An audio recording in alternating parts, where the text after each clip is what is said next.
The movie opens with a woman. She is wearing a white dress and is covered in blood as she looks helplessly around, standing in the snow. Her name is Edith. With tears in her eyes, she says that ghosts are real. The scene shifts to a funeral in the year 1887, and her voice narrates the time when she first saw a ghost. Young Edith was only 10 years old. Apparently, it was the ghost of her mother who had met her untimely end due to black cholera. Due to the dangers of the disease, Edith's father ordered a closed casket and asked young Edith to not look at her mother. For young Edith, it was a sad parting, as there were no goodbye kisses and no goodbye hugs. Grieving young Edith cried for her mother, until one night when her mother came back. It was deep in the night. Edith was trying to sleep when suddenly the clock sounds became quiet.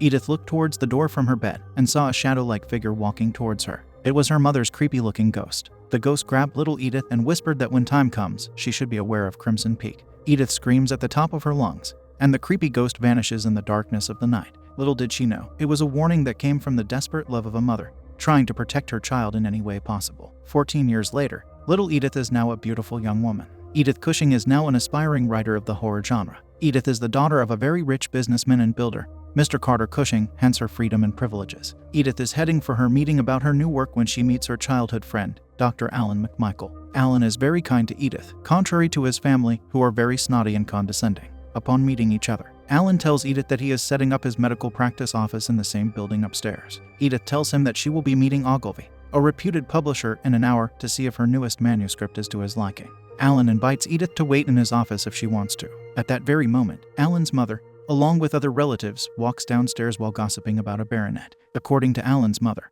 the English baronet Sir Thomas Sharp has traveled a long distance with his sister, Lucille, to meet her daughter and Alan's sister, Eunice. One of the women asks what a baronet is, and Edith answers that it's a man who eats off the hard work of others, a parasite with a title. This comment makes the women gasp. Alan's mother taunts Edith by calling her young Jane Austen, implying that Edith is trying to achieve a dream that is unattainable. She also teases Edith by saying that Jane Austen could never marry, and met her end alone. Alan tries to stop his mother when Edith says that she prefers Mary Shelley, the writer who ended her life a widow. Edith excuses herself and spends the hour correcting her manuscript. Soon, Ogilvy arrives, and is not surprised to see Edith as early. After a quick reading of the manuscript, Ogilvy is surprised that the manuscript is a ghost story. Edith explains that the ghost is just a metaphor for the past. Ogilvy compliments Edith's handwriting, but concludes saying that he needs a love story, not some ghost fiction. Edith returns home and talks to her father about it. Carter tries to cheer his daughter, saying Ogilvy is just old-fashioned and writing about love is not such a bad idea. Edith thinks otherwise. Carter gifts a beautiful fancy-looking pen for Edith and wishes her luck. Edith thanks her father and says that this time she wants to type her story in his office and submit it to the Atlantic Monthly. Edith thinks her handwriting is too feminine and wants to typewrite her manuscript to remove the obvious reactions. The next day, Edith settles in her father's office, and with the help of an employee, she starts typing her manuscript. Edith is excited to type. She thinks it will take her the whole day, but the hard work does make her script look more handsome. Suddenly, she is interrupted by a man who says that he has an appointment with Mr. Carter Everett Cushing. Edith takes his card and realizes this man is the English baronet, Sir Thomas Sharp. As Thomas and Edith talk about his appointment with Carter, Thomas takes a look at the papers she was typing. Thomas starts praising the writing and asks who she is typing the manuscript for. This impresses Edith, and she proudly says that it's her own work. Edith and Thomas have a small flirtatious moment when Carter arrives and introduces Edith as his daughter. This surprises Thomas. Thomas is there for a meeting to request funding from Mr. Carter and other investors for a clay harvester he has invented. Edith enters the room to have a look at what Thomas has to offer. The meeting soon turns dark when Mr. Carter doesn't like the idea, as Thomas agrees that it hasn't been tested in full scale yet. Mr. Carter also implies that Thomas failed to secure any funding in London and many other cities before finally coming to their city. This embarrasses Thomas, who keeps looking at Edith. Mr. Carter thinks Thomas doesn't work hard enough and doesn't deserve the funding. That evening, there is a party that Mr. Carter has to attend, and he wishes Edith would join him too. As they talk, Mr. Carter says that it is not only the invention that he didn't like, but also Thomas himself. Mr. Carter is not sure what he dislikes about the English baronet, but he just dislikes him. Edith tries to talk in favor of Thomas, as she sympathizes with him trying to reach a dream beyond the ordinary, like she does. Mr. Carter leaves for the party with Alan, and Edith stays home to work on her manuscript, which she aims to send tomorrow. While working, Edith is visited by her mother's ghost after a very long time. Edith tries to hide from the ghost, but once again, it warns Edith to be aware of Crimson Peak. Soon, the house helper opens the door, and the terrified Edith has another problem to face. Turns out, Thomas is waiting downstairs to meet her. Edith hesitates letting him in, because her father is not home, but Thomas just won't leave. Thomas invites Edith to join the party as his partner. Edith, who is terrified by her mother's ghost, agrees. Mr. Carter is not happy about Thomas showing so much attention to Edith. He arranges for an investigator to investigate Thomas and his sister. Meanwhile, Edith visits Alan's office. Alan is excited about some images he captured using a coating of silver salts from London. He talks about a latent image, which according to Alan, is a picture of a person who is no longer living. As they talk about ghosts, Alan warns Edith about Thomas and requests she proceed with caution. The next day, Edith meets with Thomas and Lucille. Edith shows them her new chapter and asks for Thomas's opinion. While Thomas reads the manuscript, Edith and Lucille have a chat about the life of butterflies. Lucille says that beautiful things are fragile, which Edith finds odd. In the park, Thomas and Lucille have a strange conversation. Lucille tells Thomas that Edith is not the right choice, as she might be too young. But Thomas insists that she is the right person, and that he will be successful in his plan. Then, Thomas borrows a red ring from Lucille. She is hesitant and says that she earned it and wants it back. On the other hand, the investigator returns to Mr. Carter with some information. He tells Mr. Carter that what he has is bad news. That night, during dinner, Thomas is prepared to confess his love for Edith. However, it's a gathering, and Edith goes to get her father, who is looking into the documents his investigator collected on the siblings. Mr. Carter calls for Thomas and Lucille and speaks to them in private. He hands them the documents and tells them he knows their plan, but he won't tolerate Thomas engaging with his daughter anymore. When Thomas looks at the document, he becomes quiet and doesn't fight back. Lucille immediately agrees to his offer to leave America and return to London.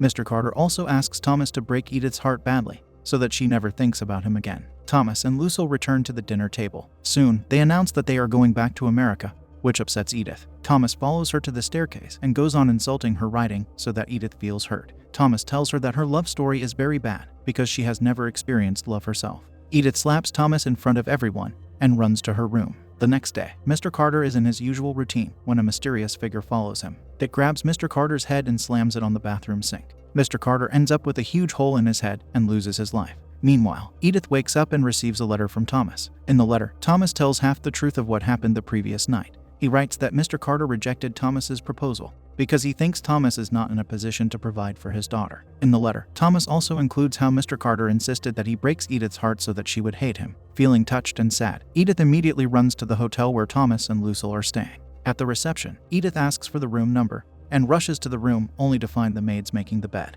Edith learns from the maid that Thomas and Lucille left early in the morning for the train. Feeling devastated, Edith leaves the room only to find Thomas standing in the hallway. Thomas confesses his love for Edith. He also tells her that Lucille has gone back to their home. They embrace with love and share a passionate kiss. As Edith and Thomas walk back, they are greeted by the lawyer friend of Mr. Carter. He brings them to the morgue, where Edith has to identify her father's body. Alan rushes to her and says that she doesn't have to look at the body. However, it is obligatory for a family member to identify it. Mr. Carter's face has almost been ruined. Edith takes a look and knows for sure that it's her father, as she falls in deep grief. The people who found Mr. Carter's body think it was an accident, because he was alone and the floor was wet. However, they cannot be sure. Alan tries to investigate the wound, but Edith stops him, saying that her father doesn't like to look his age. She cries at how cold her father's hands are. At the funeral, Alan notices a ring on Edith's finger. He does not trust Thomas and gives him a weird look. Thomas and Edith are now married, and they arrive at Thomas's home in London, named Allerdale Hall. The house looks very creepy, and the land around the house is dry. Thomas's carriage is greeted by an old house help named Finlay. As Thomas introduces Edith as his wife, the old man says that he knows that Thomas has been married for a while. This confuses Edith, because they married a few days ago, but she doesn't question this further. A little dog runs towards Edith out of nowhere. Edith decides to keep it. As Edith enters the house, she realizes it is no fairy tale castle. The roof is rotting, and there is a huge hole that lets all the wind and rain inside. The floor is sinking due to the clay mine underneath, which strangely looks like blood. Edith is surprised that Thomas and his sister have managed this huge place for so long. Thomas wants to show her his workshop, which is in the attic. Edith finds a mirror and tries to take off her hat when she suddenly sees a ghost-like shadow walking across the hall in the reflection. Edith follows the shadow and sees an elevator going up. She tells Thomas that she saw a woman, but Thomas says that there is no one other than Lucille in the house. Edith knows that it was not Lucille. Thomas says it might have been a shadow, and also warns Edith to not go below that level at any cost. Lucille returns to the house and greets Thomas fondly. She notices Edith is a bit pale, so she asks what happened to her. Thomas tells Lucille that Edith saw a shadow. Lucille tauntingly says to Edith that this house is an old house, so there is a lot of shadow and a lot of mold. Seeing the insult, Edith walks up to Lucille and tells her that all she wants is a proper welcome. Edith gives a kiss on Lucille's cheek and says that all she hopes is for warmth and friendship. Edith asks for a copy of the house key, but Lucille rejects the idea. She says that there are parts of the house that are very dangerous due to decay, and she needs to familiarize herself with the house first. Edith decides to take a bath, and as she turns on the tap, the water starts to come out red for a bit, then turns clear. While Edith is taking a bath, Thomas and Lucille prepare a special tea. They strangely talk about how the dog has not perished yet. They also have a weird conversation about how Edith's money is still not in their accounts. This implies that Thomas and Lucille are strictly after Edith's money. While sitting in the bath, Edith doesn't realize that she is being followed by a creepy red ghost. After the bath, Thomas offers Edith the special tea he made for her. Edith gets scared when she hears some ghostly wind, but Thomas assures her that the house is safe. Edith sips on her tea while Lucille watches her through the keyhole. Soon, the couple retires for the night. The next morning, Edith wakes up to the sound of the piano. She walks downstairs and stands in front of the fireplace. There is writing on the wall that says, "To the hills we raise our eyes." Lucille plays a song that she claims she sang to Thomas as a lullaby when they were young. Lucille says that they were not allowed outside as kids. In fact, they were always confined to the nursery, which is in the attic. She also says how their mother used to play piano sometimes, and that's how Lucille learned to play. Edith walks around the room and finds a painting of an old woman who is wearing the same red ring as her. She imagines her to be Lucille and Thomas's mother. Lucille takes Edith to the library. The place is huge, with many books, which Lucille informs Edith are her mother's collection. There, Lucille shows Edith a book which has images hidden in it. The book Lucille shows has an explicit picture of a couple being intimate, which startles Edith. Lucille insists that she doesn't have to feel shy. After all, they have consummated their marriage. However, Edith shares that she has been in mourning, and Thomas has been respectful of her wishes. Strangely, Lucille feels happy about the situation. On the other side, in America, Alan is taking care of all of Mr. Carter's belongings when he finds the check he wrote to Thomas the night he discovered their secret. Next, Alan investigates the bathroom where Mr. Carter was found. He finds it extremely suspicious that anyone could hit their head by the edge of the sink. Meanwhile, Edith is taking time to adjust to her new house. She plays with her dog outside for a while. Next, she takes the elevator to the attic to meet Thomas. As she walks to the workshop, she notices a couple of black moths that look like butterflies gathering in a specific area. She walks past a rocking chair, where a ghostly shadow appears. Soon, she meets Thomas in his workshop, where he's working alone. The workshop is filled with toys Thomas has made for his sister. He explains that his father traveled a lot, and thanks to him, they lost their huge family fortune. Thomas looks at Edith and tells her that she is so different than every other girl he has met before. After sharing some passionate looks, they quickly engage in an intimate kiss, which is cut short by Lucille. Lucille brings in some snacks for Thomas and some tea for Edith to keep her warm. Next, Edith wakes up in the middle of the night as she can hear a woman singing. She looks beside her and notices that her husband is missing. She grabs herself a candle lamp and walks around, looking for Thomas. Soon, she walks near a door, where she feels like her dog is on the other side. However, she looks around and finds the dog in the hallway, understanding that the entity standing on the other side of the door must be a ghost. She opens the door anyway, and it happens to be a closet. There, she finds a box full of wax recordings. When she looks around again, she finds another ghost, this time emerging from the ground and crawling towards her. In fear, Edith grabs her dog and gets inside the elevator. The elevator door closes on its own and starts to go to the bottom level. The elevator takes her to the ground level, where she finds a few big, tub-like containers, which might be filled with clay. She also finds a chest with the initials ES on it. She also finds a lock with the name Enola on it. The next day, Edith talks to Thomas and asks him if anyone in the house experienced a violent end. This surprises Thomas, and he dismisses her, saying that he is busy. Thomas is working on his clay machine and accidentally burns his hand in the process. Edith cares for the wound and patches it up, while saying that he's the only family she's got left. Here, Thomas reveals that Allerdale Hall is also called Crimson Peak because when the clay touches snow, it turns into a blood-like red color, making the land around their house look like it's bleeding. Listening to the story, Edith finally understands what her mother has been warning her about, but it is already too late. Back in America, Alan is investigating Mr. Carter's accident and knows that Thomas is somehow involved. He also comes across the lawyer friend of Carter and learns that Mr. Carter hired a private investigator to investigate the Sharp sibling. Back at Crimson Peak, things are getting weirder with every passing day for Edith. She wakes up in the middle of the night once again, with Thomas missing. She also coughs up a little blood. She feels an entity in the room with her and tries to reach out to it. However, the result ends in violent manner as she is slammed on the ground. Suddenly, Edith can hear the cries of a woman, followed by kids' laughter from the bathroom. She follows the sound to find a red ghostly woman in the bathtub, with a meat cleaver on its head. Soon, the red ghostly entity stands up and starts chasing her. She runs away from the entity, and soon find Thomas downstairs. She insists on what she saw, but Thomas and Lucille dismiss her concerns, telling her it was just a nightmare. After calming Edith, Thomas and Lucille talk about how Edith found out about their mother, implying that the red ghost with the meat cleaver in the head is her ghost. Lucille is done with faking, and tells Thomas that once Edith signs off her father's wealth to Thomas, he should immediately end this. This indicates that the Sharps want to murder Edith once she signs off her inheritance. The next day, Thomas and Edith travel to the town.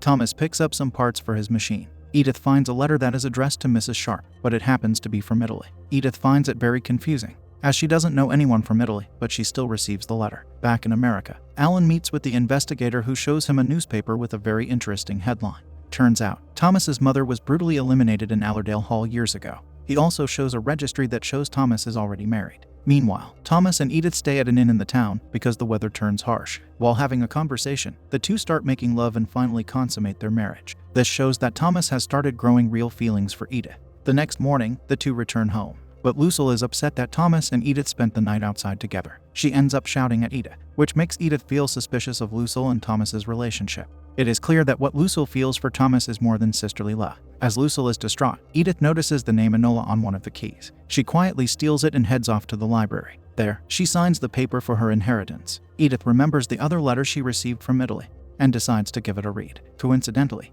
the letter is addressed to Enola. Without wasting another moment, Edith goes to the level below and opens the chest with the name Enola on it. Inside, she finds a gramophone player and 3 envelopes. The envelopes are titled London, Milan, and Edinburgh, the places Thomas has been to secure fundings for his inventions. Edith then hears some noises and decides to investigate. She walks to a nearby well, but doesn't find anything. As she leaves, a skeleton floats up from the clay well. Meanwhile, Thomas is successfully making his machine work and embraces Lucille. He also says that he is excited to tell Edith about it, which once again upsets Lucille. Thomas asks for some coal, which leads to Lucille discovering the missing key. She quickly runs inside and finds Edith pretending to be sick. Edith asks for some water, and Lucille purposely leaves the key stack on the table. Edith thinks of it as a chance and returns the key, which confirms Lucille's suspicions that Edith has started to notice things. That night, Edith heads to the library in the middle of the night and plays the gramophone, along with the contents of the envelope. The tape of the gramophone was recorded by a woman named Pamela. Turns out, Pamela, along with Margaret and Enola, were previously married to Thomas. Pamela explains that Thomas married her for her money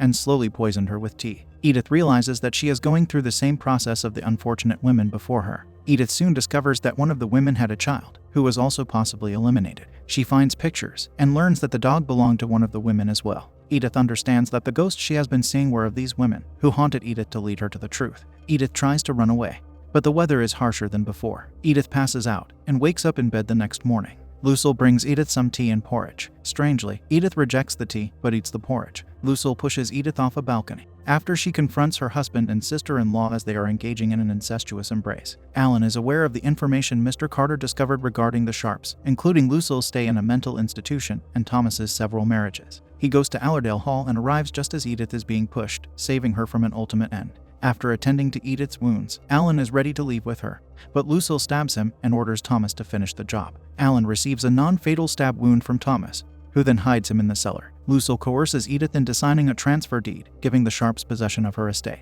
Lucille also confesses to murdering Thomas's prior wives and bearing a child with Thomas, who later perished. When Lucille learned that Thomas and Edith were having sex, she confesses to murdering both her mother and Edith's father. Thomas, who has genuinely fallen in love with her, confronts Edith after she stabs Lucille with her pen and runs away. He asks his sister to join him and Edith in their new life together and burns the deed, but a furious Lucille stabs him until he bleeds out. She tries to murder Edith with the same cleaver she used to murder her mother, but Thomas's ghost stops her, allowing Edith to strike back with a shovel. Before Thomas leaves, Edith bids him farewell in silence. After the villagers successfully rescue Edith and Alan, Lucille transforms into the ghost of Allerdale Hall and plays her piano in the afterlife. According to the end credits, Edith has published a book called Crimson Peak that is based on her experiences.